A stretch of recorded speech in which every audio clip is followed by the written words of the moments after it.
پڑھاؤ اپنی بیٹیوں کو، سکھاؤ ایمان اس کی زندگی کو، بناؤ اس کی گود کو وہ نورانی کہ آج بھی ہماری ماں سیدنا عبدالقادر جیلانی کو جنم دینے کے قابل بن سکے۔ کیا انشاءاللہ ہم اپنے بیٹے اور بیٹی کو زیور قرآن سے، قرآن کے نور سے، ایمان کی روشنی سے، نبی کی سیرت سے اور اللہ کی ذات سے واقف کرائیں گے کہ نہیں کرائیں گے؟ کرائیں گے انشاءاللہ۔ یہ زمین جب نہ تھی، یہ جہاں جب نہ تھا، چاند سورج سب کے آنکھ میں آنسو ہے کہ اللہ نے اکلوتا بیٹا دیا اور وہ حلق سے نیچے دودھ نہیں لیتا۔ سارے گھر میں ماتم کا ماحول ہے۔ اس بیٹے کے نانا کو خبر ملی، وہ دوڑ کر آئے اور وہ عبداللہ جو ان کا نانا تھا، اس نے اپنے نواسے کو گود میں لیا، تھوڑی دیر تک اس کا چہرہ دیکھا اور اس کے بعد کہا کہ سبحان اللہ الحمدللہ۔ اب بیٹی نے کہا کہ ابا جان میرا گھنٹہ بیٹا 6 گھنٹے سے دودھ کے گھونٹ نہیں لیا، لگتا ہے کہ حلق سوکھ جائے، لگتا ہے کہ میری گود سے چھین لیا جائے۔ آپ کیسے باپ ہیں کہ آپ ایسے دم توڑتے ہوئے نواسے کو دیکھ کر سبحان اللہ کا ورد کر رہے ہیں، الحمدللہ کا نعرہ لگا رہے ہیں۔ مجھے بات سمجھ میں نہیں آئی۔ باپ وہ نانا بھی ولی تھا، اس نے کہا کہ بیٹی تیرے لیے بھی اس وقت اللہ کے شکر ادا کرنے کی بات ہے۔ کہا کہ ابا کیسے؟ کہا کہ میری بیٹی یہ رمضان کا مہینہ ہے، ساری دنیا کے مسلمان روزے کی حالت میں ہے، تیرا بیٹا بھی تیرے پیٹ سے روزے کی حالت میں پیدا ہوا ہے۔ اے میری بیٹی جب تک مغرب کی اذان مسجد کے میناروں سے نہیں ہوگی، دنیا کے روزے دار روزہ افطار نہیں کریں گے، تیرا بیٹا بھی حلق سے نیچے دودھ کے گھونٹ نہیں لے سکتا۔ تاریخ کہتی ہے کہ جب مسجد کے میناروں سے اللہ اکبر کی صدا بلند ہو رہی تھی، دنیا کے روزے دار روزہ افطار کر رہے تھے، تو یہ معصوم بچہ بھی دودھ پی کر اپنے روزے کا افطار کر رہا تھا۔ کون تھا یہ بچہ؟ سیدنا عبدالقادر جیلانی رحمت اللہ علیہ، جن کو پیران پیر کے نام سے یاد کیا جاتا ہے۔ سیدنا عبدالقادر جیلانی رحمت اللہ علیہ یہ اللہ نے ولی بنا کر پیدا کیا۔ کس کا بیٹا تھا؟ چوروا کا، درپیا کا، ڈنڈی مارنے والے کا، وقت کی کٹوتی کرنے والے کا نہیں، اس باپ کا بیٹا تھا جس کو 2 دن کے بھوک کی حالت میں ندی کے کنارے ایک بہتا ہوا سیب ملا تھا، اور اس نے یہ سوچا کہ یہ ندی میں بہنے والا سیب فتوے کے اعتبار سے میرے لیے جائز ہے۔ انہوں نے وہ سیب کو لیا اور کھا لیا، لیکن فتویٰ تو صحیح تھا، اندر کے تقویٰ کی وجہ سے بے چینی تاریخ ہوئی کہ ہم یہ سیب کھایا ہے بہتا ہوا، معلوم نہیں کس کے درخت کا ہوگا، معلوم نہیں میرے خون اس سے بنیں گے، اللہ کے یہاں کہیں میرا حساب نہ لیا جائے۔ لوگوں یاد کرو، بے چینی میں چل پڑا اس طرف جس طرف سے سیب بہتا ہوا آیا تھا۔ بہت دور جانے کے بعد دیکھا کہ ایک سیب کا درخت ہے جس کی ٹہنی ندی میں جھکتی ہے، یقین ہو گیا کہ اسی کا پھل ہوگا۔ اس کے مالک کا پتہ لگایا اور اس کے پاس گیا، جھک کر کہا کہ مجھ سے ایک گستاخی ہوئی ہے، آپ کے اسی باغ کا ایک ٹوٹا ہوا سیب دریا میں بہہ کر جا رہا تھا، بھوک کی حالت میں میں نے کھایا، فتوے کے اعتبار سے جائز تھا، لیکن میرا تقویٰ مجھ کو بے چین کیے ہوا ہے، آپ اگر مجھ کو معاف کر دو تو آپ کی بہت بڑی مہربانی ہوگی۔ دریا کے سیب کے لیے اتنی پریشانی ہے، یہاں تو آدمی کتنا الوک پلوک کو نگل جاتا ہے تو ڈکار تک نہیں لیتا۔ بولو کہاں سے آئے گا وہ خون؟ کہاں سے آئے گی وہ ایمان کی گرمی؟ کہاں سے آئے گی وہ حرارت روحانی؟ کیا وہ انسان تھا جو باغ کا مالک تھا؟ اس نے بھی عجیب شرط لگائی، کہا کہ سنو تم کو معافی چاہیے؟ کہا کہ حضور معافی چاہیے۔ کہا کہ 2 شرط اگر مانو گے معافی دوں گا۔ کہا کون سی 2 شرط؟ کہا کہ میرا یہ باغ ہے، اس میں 5 سال بغیر پیسے کے نوکری قبول کرو، اور میری ایک بیٹی ہے جو آنکھ کی اندھی ہے، زبان کی گونگی ہے، پیر کی لولی ہے، پیر کی لنگڑی اور ہاتھ کی لولی ہے، اگر تم اس سے نکاح کر لو تو سیب کی معافی دے دیں گے۔ بولو کتنی کڑی شرط تھی، لیکن جب اندر اللہ سے جڑا ہوتا ہے، جب جہنم کے آگ نگاہوں کے سامنے ہوتے تو دنیا کا ہر قدم انسان کے لیے آسان ہوتا تھا۔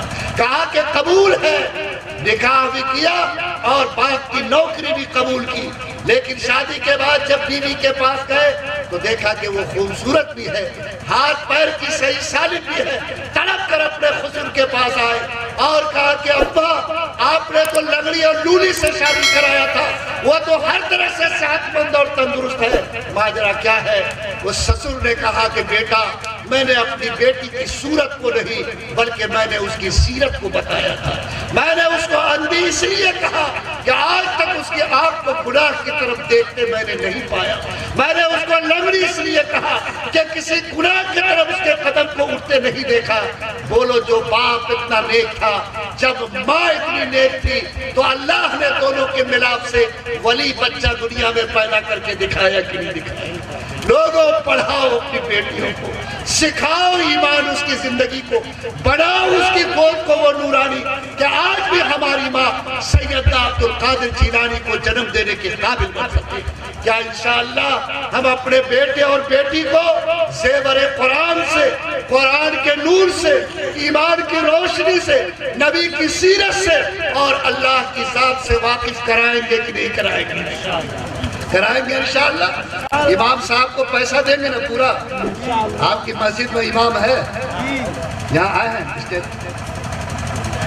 سب گول مارے ہوا، بھائی مکتب والا بھی مسجد والا بھی۔ کتنا درمہا دیتے ہیں مسجد کے امام کو؟ کتنا درمہا دیتے ہیں بولیے نا؟ ہے امام صاحب کتنا ملتا ہے؟ 7,000۔ اللہ، بولو اتنا بڑا احسان ملت پر، بولو لنگڑا مزدور بھی 250 روپیہ 300 روپیہ سے کم میں نہیں ملتا ہے، بولو ہے کہ نہیں؟ ارے لنگڑا مزدور بھی ڈھونڈو گے تو 300 روپیہ روزانہ لے گا کہ نہیں لے گا؟ اس کا دام لنگڑا مزدور سے بھی کم ہوتا ہے۔ کیوں؟ وہ قرآن یاد کیا، وہ آپ کے بچے کو اللہ کی کتاب سکھاتا ہے۔ شرم کرو مسلمان، خدا کی لعنت ہم پر نہیں اترے گی تو کس پر اترے گی؟ آج چھپرا میں امام نے سوسائڈ کی، ابھی اڑیسہ میں امام نے سوسائڈ کی۔ کیا جس قوم کا امام مسجد کا گارجین آج وہ بدن میں لٹک کر اپنی ذات کو دے، اس قوم پر اللہ کے عذاب کو اترنے سے کوئی روک نہیں۔ میں آپ سے بھیک مانگتا ہوں، میں آپ سے گزارش کرتا ہوں، آج 45,000 والا ماسٹر راشٹر کرمی کے درجہ کے لیے اور اپنے تنخواہ کو بڑھانے کے لیے دھرنے پہ کھڑا ہے۔ کیا اس امام کی بھی تمنائیں نہیں؟ کیا اس کے گود میں پلنے والی اولاد نہیں؟ کیا اس کے بچے بیمار نہیں ہوتے؟ کیا اس کی بیوی کے گھر میں اچھے کپڑوں کی خواہش نہیں ہوتی؟ شرم کیجئے، جو امام نبی کی جگہ کھڑے ہو کر آپ کی امامت کرتا ہے، جو آپ کے بچوں کو قرآن کا نور دیتا ہے، جو اپنی دعاؤں سے آپ کی آواز اللہ کے در تک پہنچاتا ہے، اس کے لیے آج لنگڑے مزدور سے بھی تنگ دل کے قوم اللہ تعالیٰ ہماری حفاظت فرمائے۔ دل کی کھڑکی کو کھولو، مٹھی کو کھولو، اس امام کو جو نبی کے مصلی پر کھڑا ہے، جتنی عزت تم دو گے خدا کی قسم اللہ اتنی عزت کا دروازہ تمہارے لیے۔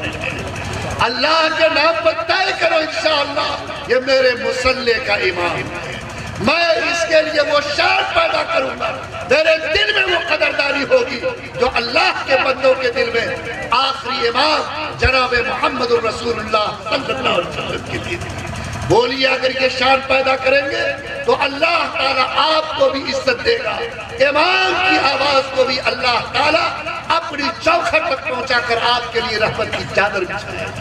بڑھائیے گا دربار، ارے بڑھائیے گا، سب گاؤں میں وہی 6,000۔ ایک سیکریٹری صاحب کا بیٹا ماسٹر تھا، تو امام صاحب اس کو کہتے تھے درمہا بڑھائیے، تو اس کا ہلتا ہی نہیں تھا، کچھ نہ سر نہ پائل نہ پیر۔ تو بہت امام صاحب نے کہا کچھ بھی فرق نہیں پڑا، وہ کہا کہ سنیے سیکریٹری صاحب آج سے ہم ایک دعا شروع کرتے ہیں، ہم بھی کسی کے بیٹا ہیں اور آپ کا بیٹا بھی آپ کا بیٹا ہے، آج سے 5 ٹائم دعا کریں گے کہ اللہ جتنی آمدنی تو نے میری بنائی ہے سیکریٹری صدر کے بیٹے کی بھی آمدنی اتنی بنا دینا۔ اور پھر دیکھیے کہ ہمارا تماشا آج سے شروع ہو رہا ہے۔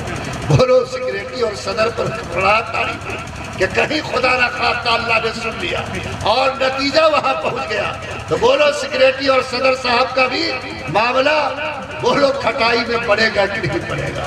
میں آپ سے کہتا ہوں امام حامل قرآن ہے، امام نبی کے مصلی پر کھڑا ہونے والا ہے۔ میں آپ کو ایک گر کی بات بتاتا ہوں، رات کی تاریکی اور دن کے اجالے میں جتنی امام کی خدمت کرو گے انشاءاللہ اس شان سے اللہ آپ پر کرم عطا فرمائے گا۔ بولیے انشاءاللہ دل کھلے گا ہم سب کا، کریں گے ہم سب لوگ، اور اپنے بیٹا بیٹی سب کو قرآن پڑھائیں گے، ایمان سکھائیں گے، اور اس کے بعد جب ہم نے قرآن اور ایمان سکھا دیا تو اس کے بعد جو لڑکا اسکول میں گیا ہے وہ کتنا پڑھے گا؟ میٹرک پاس، انٹر پاس، باپ بھی خوش بیٹا بھی خوش، میٹرک انٹر۔ سب سے پہلے دماغ میں بٹھاتا ہے کہ کسی طرح سے ٹی اے ٹی پاس کر کے ماسٹر بن جائے گا۔ یہ آدمی دنیا میں جو کچھ نہیں بنتا وہی ماسٹر بنتا ہے۔ اب آپ کو تو تکلیف ہوگی، حالانکہ اس کا رتبہ بہت بڑا، وہ ٹیچر بنتا ہے، لیکن میں یہ سوچتا ہوں کہ میری قوم کے جوان کی سوچ اتنی نہیں، بہت اونچی ہونی چاہیے۔ یاد رکھو اگر توپ کے لیے ہمت کرو گے تو بندوق مل سکتی ہے، اور اگر پہلے ہی گلیل پر سوچ لو گے تو پھر یاد رکھو تم کو معمولی کمان بھی نصیب نہیں ہوتی۔ ہمت کو بلند کرو۔ جو لوگ بھی اللہ کی نعمت میں کھیلتے ہو، جس کو بھی اللہ تعالیٰ نے دولت دی ہے، وہ طے کرو انشاءاللہ کہ ہم اپنی اولاد کو اونچائی پر لے جائیں گے۔ آج جو لوگ اپنے بچوں کو پیسوں سے اپنے نہیں پڑھا سکتے، آج ہمارے یہاں رحمانی 30 قائم ہے، ہم لوگ 5 ٹیسٹ لیتے ہیں، جو بچہ جینیس ہوتا اس بچے کو ہم لوگ سلیکٹ کرتے ہیں۔ میڈیکل کی تیاری بیٹی کر رہی ہے، بیٹا کر رہا ہے، آج IIT کی تیاری کر کے ایک بچہ معمولی مطابق نہیں 36 لاکھ اور 75 لاکھ کا سالانہ پیکج لے کر اپنے قوم کے سر کو بلند کر رہا ہے۔ بولو یہ کمائی آپ کے لیے نہیں ہے؟ آج جس طرح پوری دنیا میں صرف 3% یہودیوں نے تعلیم پہ قبضہ کیا، میرے ملک میں خاص سماج نے بھی تعلیم کی کنجی کو اپنے مٹھی میں لے لیا ہے اور سب کو ونچت کیا۔ آج جتنی جگہ جا کر کے دیکھو گے، یاد رکھو وہی قوم آپ کو بیٹھی ہوئی دکھائی دے گی۔ آج 22 IAS وہ ہے جو پورے ملک کے سسٹم کو چلا رہے ہیں، اور اس 22 IAS میں کوئی آپ کا بیٹا نہیں، کوئی دلت کا بیٹا نہیں۔